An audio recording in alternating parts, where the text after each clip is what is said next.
취미로 비누를 만들기 시작해 연 2,500억 원 이상의 매출을 내고 있는 사람이 있습니다. 소프트웨어 회사에서 데이터 분석 일을 하던 평범한 직장인은 어떻게 미국에서 가장 잘 팔리는 남성용 그루밍 브랜드를 만들 수 있었을까요? 오늘은 비누 하나로 미국 남성 뷰티 시장을 섭렵한 브랜드 닥터스쿼치의 성공 스토리를 파헤쳐보겠습니다. 닥터스쿼치는 창업자인 잭 할리의 개인적인 경험에서 시작된 브랜드입니다. 잭은 건선이라고 하는 피부 질환을 앓고 있었는데요. 일반적인 비누가 자신에게 맞지 않는다는 사실을 깨달았지만 당시 시장에는 남성에게 적합한 천연 비누가 없었죠. 필요는 발명의 어머니라고 하죠. 저에게는 남성용 천연 비누라는 카테고리 자체가 낯설지만 잭은 남성들이 사용할 수 있는 천연 비누를 직접 만들기로 마음먹었습니다. 그는 천연 재료로 비누를 만드는 방법을 배우고 비누 제조 과정을 연구하기 시작했는데요. 처음에는 취미로 시작한 비누 제조였지만 점차 가족과 친구들에게 인기를 끌자 사업으로 확장하기로 결심했습니다. 잠깐, 천연 성분을 활용한 비누는 러쉬에서 이미 판매 중이었던 거 아니냐고요? 맞습니다. 하지만 닥터스쿼치는 처음부터 러쉬의 천연 비누를 구매하지 않을 만한 사람을 타겟으로 설정하였습니다.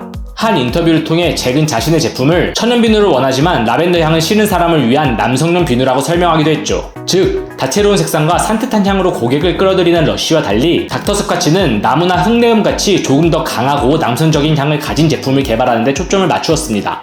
창업 스토리에서도 알 수 있듯 닥터스쿼치는 지극히 개인적인 필요에 의해 시작된 브랜드입니다. 그렇기 때문에 초창기에는 외부 투자 유치가 어려워 잭의 개인 자금을 사용해 사업을 운영할 수밖에 없었는데요. 재미있게도 비용을 최소화하기 위해 제품 라인업을 간소화한 결과 브랜드의 아이덴티티를 강화할 수 있었고 SNS와 입소문에 의존해 마케팅한 결과 충성도 높은 고객을 형성할 수 있었습니다. 현재 인스타그램 팔로워를 92만 명이나 보유하고 있지만 아직도 맞댓글로 팔로워들과 소통하며 적극적으로 커뮤니티를 형성하고 있죠. 초기 성공을 바탕으로 현재는 비누뿐만 아니라 샴푸, 데오드란트, 쉐이빙 크림 등 점진적으로 제품 라인을 확장하고 마케팅 활동 역시 강화했습니다. 그중 유머있게 남성성을 강조한 유튜브 광고가 성공하며 매출이 빠르게 성장하기 시작했죠. 플랫폼을 막론하고 닥터스쿼치에서 운영하는 SNS 계정은 굉장히 캐주얼합니다.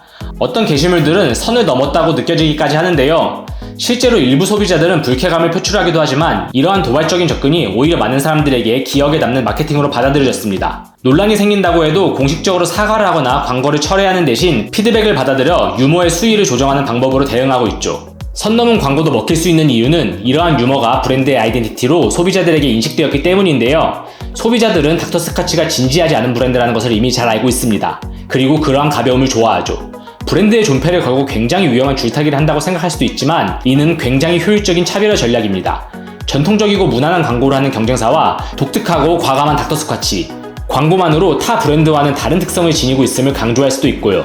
기회가 주어진다면 가끔 1억을 버는 것과 꾸준히 7천만 원을 버는 것 중 어떤 것을 선택하실 건가요? 사업을 하며 맞은 만큼 중요한 것은 꾸준한 매출입니다. 매달 일정한 매출이 보장되는 정기 구독은 모든 브랜드에서 바라는 달콤한 현금 흐름일 것입니다. 정기 구독을 위한 인센티브를 주어야 하기 때문에 마진율은 낮아지지만 재고를 회전하고 발주량을 늘려 생산 단가를 낮출 수 있다는 장점도 있고요. 하지만 정기 구독이 모든 브랜드에게 적합한 것은 아닙니다. 우유를 정기 구독하고 먹지 않아 버린 경험 있지 않으신가요? 버리는 횟수가 늘어날수록 계약 기간이 끝나면 구독을 해지해야겠다는 생각이 강해질 겁니다. 하지만 비누 같은 소비재는 이러한 문제에서 자유롭습니다.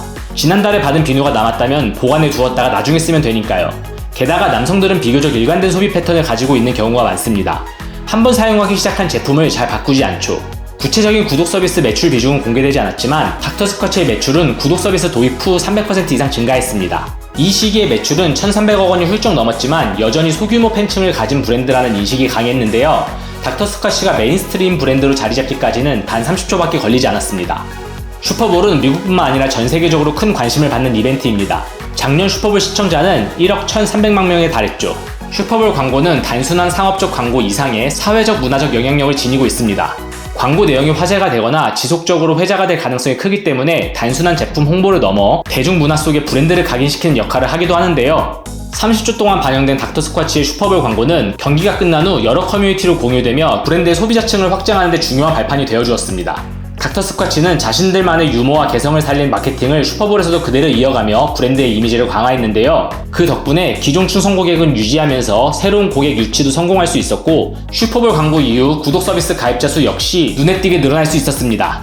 재미있는 사실은 브랜드의 유튜브 채널에는 슈퍼볼 광고보다 훨씬 더 성공적인 광고들이 많다는 점인데요. 조회수가 1억 7천만 회나 되는 이 영상은 광고임에도 불구하고 일부러 찾아본다는 댓글에 3,000명이 넘는 사람들이 공감을 했을 정도랍니다. 닥터스카치가 일부러 찾아보는 광고 영상을 만들 수 있었던 비결은 바로 재미와 정보를 조합하는 것이었습니다. 창업자 잭은 한 인터뷰를 통해 훌륭한 제품과 유익한 정보를 제공하지만 너무 진지하지 않은 브랜드를 지향한다고 이야기하기도 했는데요. 그는 이를 에듀테인먼트라고 하는 방식으로 풀어냈습니다. 에듀테인먼트는 교육의 오락적인 요소를 가미해 학습 동기를 강화하고 학습 효과를 높이는 형태를 의미합니다.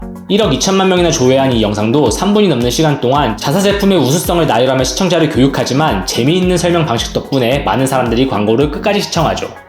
닥터스카치가 다양한 플랫폼을 오가며 지속적으로 성공적인 마케팅을 할 수 있었던 비결은 바로 세밀한 타겟 설정 덕분입니다. 그들의 고객은 단순히 천연 비누를 원하는 남성이 아닌 자연 친화적이고 자신만의 방식의 삶을 즐기는 것을 중요하게 생각하는 남성입니다. 브랜드의 마스코트인 사스카치를 통해 자연 속에서 자유롭게 사는 남성의 이미지를 표현하고 있죠. 저는 도시 속에서 디지털 친화적인 삶을 살고 있고 이러한 삶의 방식을 지향합니다. 그렇기 때문에 닥터스카치의 마케팅 방식에 공감을 하지 못합니다. 솔직히 저는 이 광고가 딱히 재미있는지 모르겠는데요. 이렇듯 명확한 타겟은 고객의 수를 제한하고 배척하는 부작용이 있습니다. 하지만 브랜드와 소비자 사이에 강한 유대감을 형성하는 동시에 그들만의 커뮤니티를 만들 수 있죠. 최근에 고체 비누를 직접 구매한 적이 있으신가요? 고체 비누는 2013년부터 이미 몰락했다는 평가를 들어왔는데요. 비슷한 시기에 창업한 닥터스카치는 한물간 고체 비누를 주력 상품으로 연매출 2,500억 원을 달성했습니다. 기존의 시장을 장악하고 있던 메이저 브랜드보다 가격이 6배 이상이나 비싼데도 말이죠. 이는 단순히 성공적인 마케팅과 끈끈한 커뮤니티 덕만은 아닐 것입니다. 앞서 닥터스카치가 피부 질환 때문에 고생하던 창업자가 직접 만들어 쓴 비누가 그의 가족과 친구들 사이에서 인기를 끌며 사업화되었다고 말씀드렸죠? 그렇습니다. 브랜드의 성공 비결은 바로 잘 만든 제품이었습니다. 작업된 리뷰로 그럴싸하게 포장한 후 공격적인 마케팅으로 큰 매출을 내고 있는 제품들이 있습니다. 이러한 제품 혹해서 구매해보신 경험 다들 있지 않으신가요? 하지만 대부분의 경우 몇 번 사용한 후 방치되고 재구매까지는 이어지지 않죠. 강한 커뮤니티가 있다고 하더라도 의리로 구매하는 것은 많아야 한두 번이고요. 물론 일반인이 사양 시장을 역행해 의미 있는 성과를 낼 수 있는 좋은 제품을 만드는 것은 쉽지 않을 것입니다. 그런데 잭 역시 닥터스카치를 창업할 때는 비누와 전혀 상관없는 일반인이었네요. 그동안 인지하지 못했는데 제가 스스로 할 수 있는 일과 할 수 없는 일을 한계지어 왔나 봅니다. 마지막으로 잭의 성공 스토리를 세 줄로 요약해 보겠습니다. 첫 번째, 건선으로 고생하던 직장인이 자신에게 맞는 천연 비누를 찾지 못해 직접 만들어 사용했다. 두 번째, 주변 반응이 좋자 사업화했고 명확한 타겟에게 일관된 톤 앤 매너로 광고한 결과 강한 커뮤니티를 형성할 수 있었다. 세 번째, 구독 서비스로 탄탄한 현금 흐름을 만들었고 슈퍼볼 광고를 통해 메인스트림 브랜드로 자리 잡게 되었다. 오늘은 평범한 직장인이 연매출 2,500억 이상의 비즈니스를 만든 과정과 그 성공 요인을 알아보았습니다. 영상이 도움이 되셨다면 좋아요와 댓글로 응원 부탁드립니다. 영상 끝까지 시청해주셔서 감사합니다.